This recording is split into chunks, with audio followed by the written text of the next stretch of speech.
The one thing about Roddy Piper is that he understood and knew people.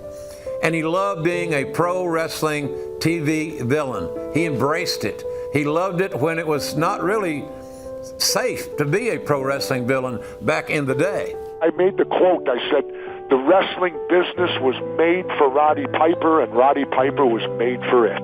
Roddy loved the business more than anybody I think that I ever met. As I've always said, everybody's got a price, but there are some things that are priceless. The friendship that I had with Roddy is priceless. I'm just going to go on record as saying he's the greatest heel in the history of our business. He was fearless. He knew how to get heat, and he wasn't afraid of heat. I found myself reaching for the phone all the time to give Roddy a call. He was more than, so much more than any of the other wrestlers were to me. He was a guy that mentored me and helped me in the very beginning of my career. He gave me advice, back in a time when nobody was giving advice to me. There's no such thing as a star. You know why they call you a star? So they can pay you less money.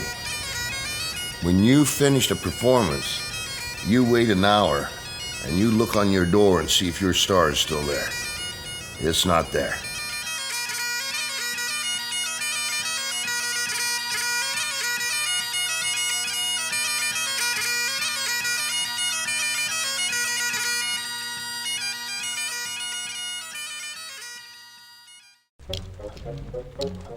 Back in my day, the wrestlers seemed a lot tougher.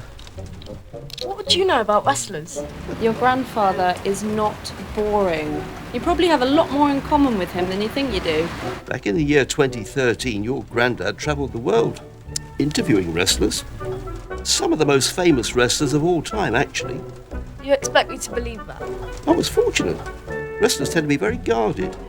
Anytime you're able to pick up the phone and call a kid that looks up to you and reveres everything that you say, and that you know that it's possible that you can make a difference in this person's life. I'm like, wow, I wonder what's gonna happen now. It makes me curious, like, why did I get railroaded off the path I was on? Everybody knew way too much about me already, or at least they thought they did, so the last thing I wanted to do is give them a page out of my diary. I would like somebody to say it's fake to get in there with one of those guys and wrestle with them and see how fake it is.